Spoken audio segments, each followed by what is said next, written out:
are Christine and Ariana, and this is This One Life, the podcast where we untangle the beautiful mess of being women in our 30s. Think mindset, self-growth, and the stuff that no one warns you about. So today in this episode, we will continue talking about James Clear's book, The Atomic Habits, but now we will focus on the two last laws, law number 3 and law number 4. Before we dive into the episode, let's have a check-in. How are you doing, Ari? I'm fine, a little bit tired. I just think, that now that we are adventuring into fall, it's always a little bit hard for the body, so you need a little bit of extra care and maybe time to rest, even if as an adult it's hard to find that time. What about you, Kri? That is so true. Today I feel like a zombie. I started yesterday. I made up my mind that now is the time to stop breastfeeding in the night. So yesterday was the first day. It went good, but she woke up 2 times and I was like halfway asleep trying to rock her to sleep again. But we went fine. She fell asleep at the end and we just woke up at 5 instead because I was like, it's okay, she did well. And at 5 she wanted milk again, so I was like, okay, now let's have an early morning. So yeah, feeling like a zombie today, and the weather doesn't help, I agree with you, but it's still gonna be a magical day. I am pretty sure of that. So guys, I don't know if you remember, but in the previous episode we talked a little bit about the awareness part. We explained how important it's to be aware of who we are, our identity, and how we identify with our habits, and we are not especially our bad habits. What we said is that if we identify with being a reader, it's much easier for us to start reading books. On the contrary, if we always say, I'm not a good reader, it's kind of hard for us to start reading a new book. But apart from this, we focused on the first 2 laws. The first one was make it obvious. So this means that to start a new habit, you need to have really clear cues. And we talked about the habit stacking and the environment design technique. And then in the second law, we talked about how important is to make it attractive. That means that you need to crave the habit in order to do it. In this episode, as Christine said, we want to finish with the last 2 laws that are super important to know.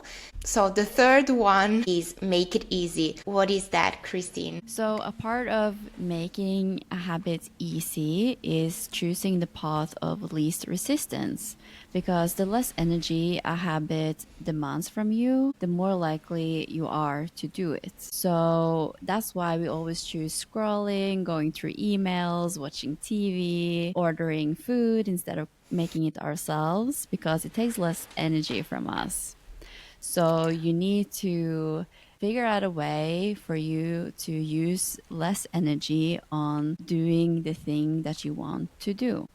And to do that, you can look through the process of that habit. For example, if you want to work out, you need to lay your clothes out first thing in the morning, and to put your shoes right in front of your door. You need to eliminate those friction points on the path of you doing that habit. Yeah, I really love when you talked about the effort that it takes to prepare food versus the ordering food, because I think it's something that really happened to many of us, and I'm guilty of that. And I think that one thing that really helped me with that is just to be aware that I'm lazy, especially at night. So it's really hard for me to have that rush of motivation or energy to prepare food. So what I usually do, it's like doing a little bit of meal prepping. As Christine said before, you must have the least friction possible in order to start your new habit. So, for example, if you start to think, okay, I need to prepare this food, so I need to lay out all the necessary equipment to start food, and then I need to cook, and then I need to clean everything. You're already going to order something because you're not going to prepare food, let's be honest. But for example, if you're saying to yourself, I'm going to prepare food tonight, and I'm going to prepare, let's say, for 2 or 3 times. So the next 2 times, I don't have to prepare anything. I just have to put my plate in the microwave, and I still reached my goal because I'm not ordering food. I'm using food that I prepared, and I don't have to make the effort to prepare it every night. I just realized that I started to implement this way of doing things a lot recently. I did that yesterday. I sliced the pineapple. I sliced it up into small cubes and I put it in a container and I put it in the fridge, making it very easy for me to make a better decision in the evening when I'm craving something sweet. And also, I did the same. I love chocolate, right? I love it. So instead of buying like milk chocolate, I started to buy darker chocolate because it makes you more full and it also contains more antioxidants and more nutrition and minerals. So it's better for you. So in that way, I'm making a healthier choice that is more aligned with my future self than just eating ultra processed milk chocolates. And I also started to make, I don't know what to call it even, like a chocolate fudge kind of thing. Ooh. It's high in protein and it also gives me the chocolate taste, which I love. So it's like it satisfies my need and is again more aligned with my future healthier self. I think this is so smart, and it aligns a lot with one of the techniques that James Clear talks about the make it easy, because one of the techniques is the 2-minute rule. And I think with this chocolate snack that you prepare, it's so like it's such a good example because you're preparing a snack that takes 1 minute or something like that. So you're eliminating that friction between you and preparing something super healthy that takes time, takes energy, and takes tools to wash. So you're just going to do it because it doesn't take time. Yeah, you're more able to make a healthier choice in those moments. And also, this is again about food because food is life. But I put out the ingredients for dinner, for example, to make them visible for me. So I get reminded that, oh, I have to make dinner. And sometimes I even cut up some vegetables in advance just to make it easier and faster to actually prepare it when I start to prepare the dinner. Yeah, so simple hacks that I agree with James Clear, like they're genius. Makes you make better choices. Yeah, yeah. And I like what you said about the dark chocolate, especially the part when you said that this choice aligns more with your future self, with the person you want to be, because I think it goes back to the identity part that we talked about in the previous episode, but also it really ties to the second technique that James Clear suggests, that is to invest some time at the beginning to make the future actions, the future decisions much easier. I loved what you said about the pre-chopped vegetables or the laying out the ingredients, because I think this is such a good example of making the choice of cooking easier compared to just ordering. You eliminate all the part of laying things out, prepare things. It's so good to have the things you need already laid out and just ready to go whenever you want to start.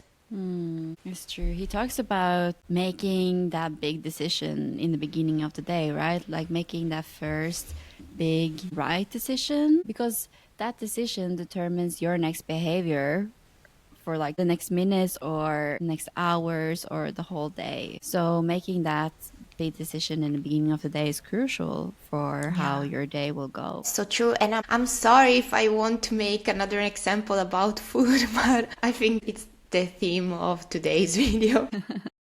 But that's so true, because I think, for example, I love to have a good breakfast in the morning. Not a fancy one, but I just like to eat whatever I want to eat, not rushing, just taking a little bit of time, waking up and all that stuff. And I know that I have to wake up a little bit earlier to do that, but to me it's totally fine. And in that way, I think I'm a better person for the day. Like that's my decision for the day, waking up earlier in order to do all the things I need to do, like doing my makeup and everything. Instead, if I think that I am waking up later and then I have to rush or maybe even skip breakfast or wearing makeup, I think that would set me up for a terrible day. No way I'm going to skip my coffee. No thanks. You don't want to have me around. That's scary. No, I also love my coffee, but I agree with what you said. Making that one good decision for yourself that aligns with your identity, the one you want to be, such a crucial step. But also what he says about the 2-minute rule. Let's discuss that a little bit more. That one is genius. And I think especially when it's related to working out, that a lot of us have problems with. Oh, yeah. When it comes to consistency. What he says is you need to make it as easy as possible. For you to start the habit, it should take less than 2 minutes. That's basically what he says.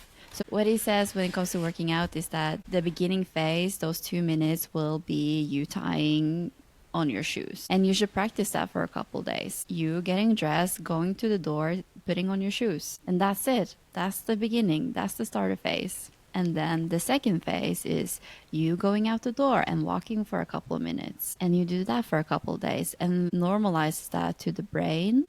And then that's first step. Tying on your shoes, going out the door is not going to be so hard anymore. Then you're moving on to the third phase, which is doing a longer run, a longer jog, or a longer walk. Taking it very step by step. I think this is so important, especially nowadays where we have a lot of fitness influencers on social media. And of course, it's normal to compare ourselves with them. But we have to remember that, first of all, that's their job. They are competing on another league. And also what we see is the result of habits of years of trainings. We cannot really compare us just wanting to start to them at their peak performance part of their life. And of course, if we watch just them and we think, oh my God, they are training every day for 2 hours a day, at least I will never be able to do it. The result is that you don't even start. Yeah, you overwhelm yourself, you overwhelm your nervous system, and you're never going to start. That's not the way to go about it. But what about just the 1% every day that you were saying? I think in that case, let's say in 1 month, you're going to around 30 minutes every day or whenever it fits your agenda of the week. And this is totally fine if you compare it to yourself 1 month before that you were not even going out of the door for a walk. That's a huge leap. I would say that's a success. But also this 2-minute rule goes for other things as well. Like if you want to read, 2 minutes would be like reading 1 page in the evening, for example, and then increasing the amount. And also meditation, for example, like if your goal is to meditate for 30 minutes, begin with a couple of minutes. Just 1 minute or 2 minutes, because it's all about creating the habit of you sitting down, putting in your earphones and turning on the meditation. That's the hard part. You're already doing 50% because you're actively choosing to do those things that are not normal to you. They're not familiar to you. So you're making them familiar to your brain and your body, and then you can increase the minutes that you're meditating after. Yeah, I think it's a way to show to your brain, okay, I'm capable to do it. I'm showing up for myself. I'm choosing that identity. I'm choosing to be this person. Yeah, I'm choosing to be a runner and not a couch potato. And not a couch potato.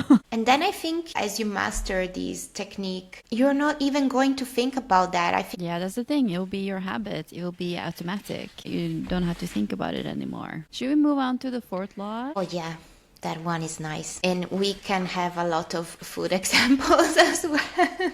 The fourth law is make it satisfying. You are more likely to repeat an action when you experience it as satisfying. And here in the book, James Clear mentioned toothpaste, for example. Before, the toothpaste didn't have a flavor.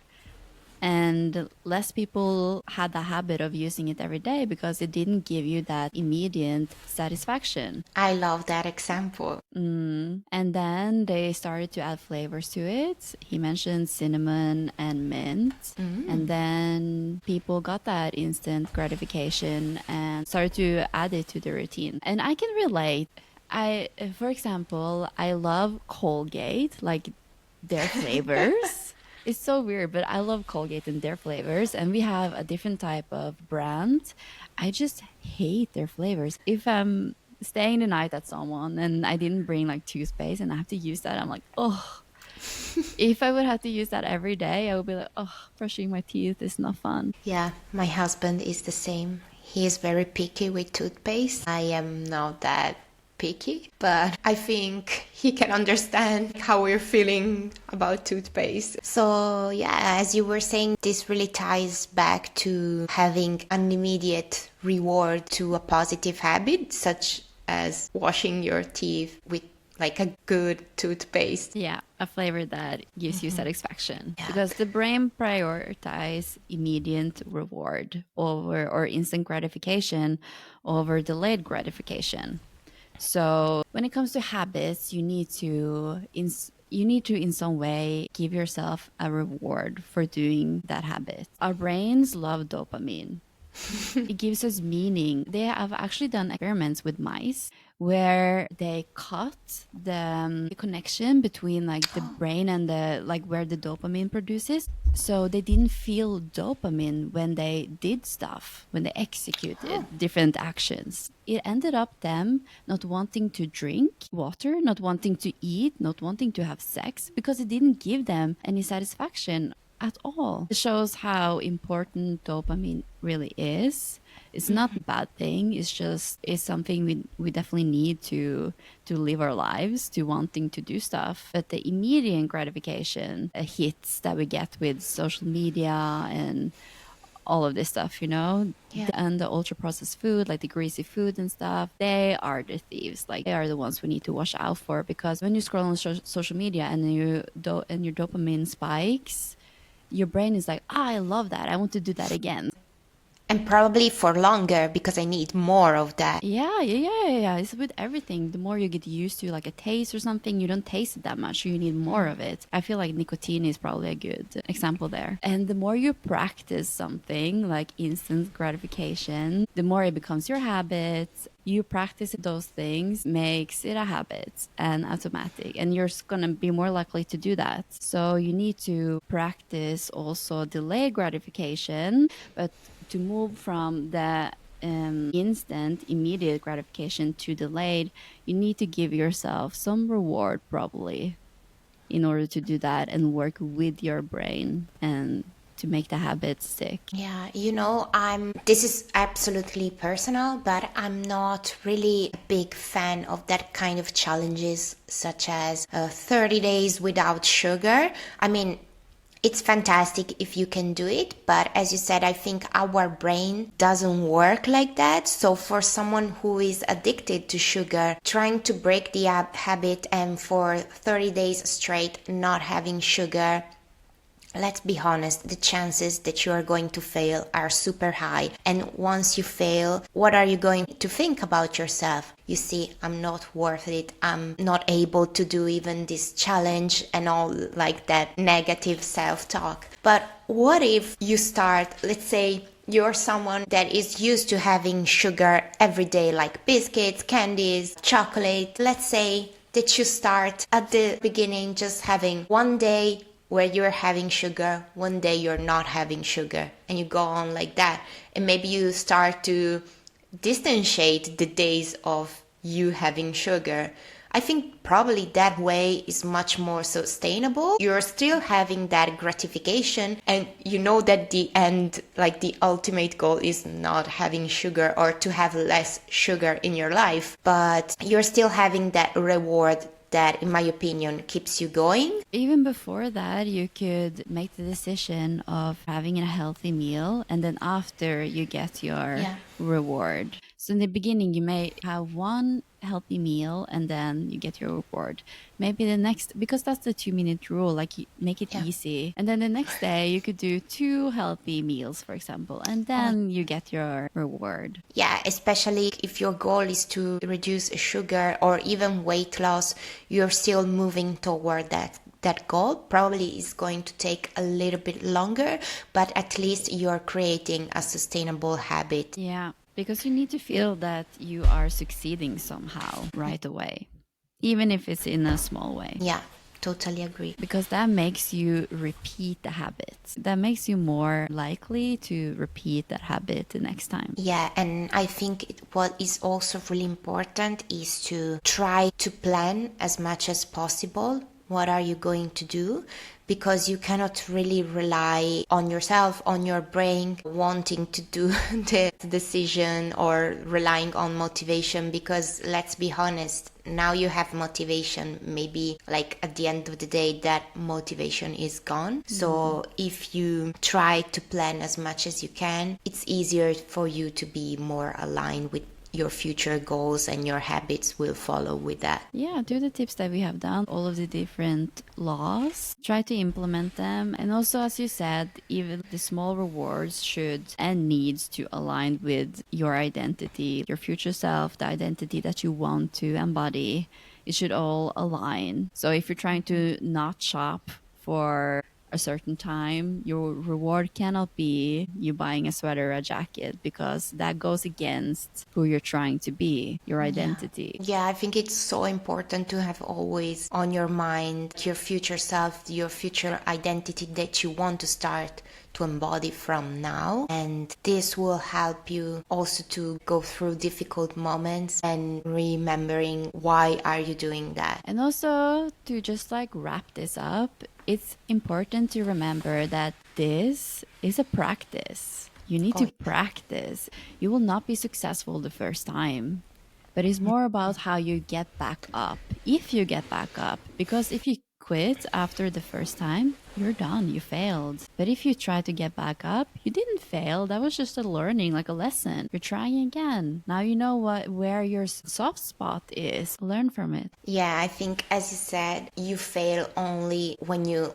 quit altogether, and not if you fail. Sometimes you make some mistakes during your journey. That's fine. We are humans. It's going to happen anyways. Just try to get up and try to continue with the plan you thought at the beginning. Yeah. And when you fail, don't give yourself a bad time. Stop with the negative self-talk. It's not going to help at all. Sometimes especially when it comes to food choices, some days I'm just dead and I'm craving like fast food or like a lot of chocolates. And I do that. I eat that, even though I know I shouldn't, blah, blah, blah, you know?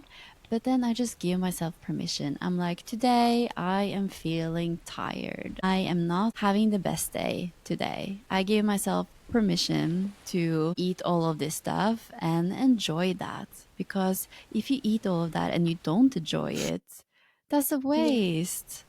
Yeah, 100%. Give yourself permission to just be human one day and get back up the next day, make better choices, and move on. That it's such a mature approach, and it's a kind of approach that I didn't have in my 20s. I used to be like, oh my god, I'm so bad, look at me eating all that fast food, this is not okay, why are you so weak? And now, as you said, that kind of moments still happen where I'm tired, I had a long day at work, I don't want to cook.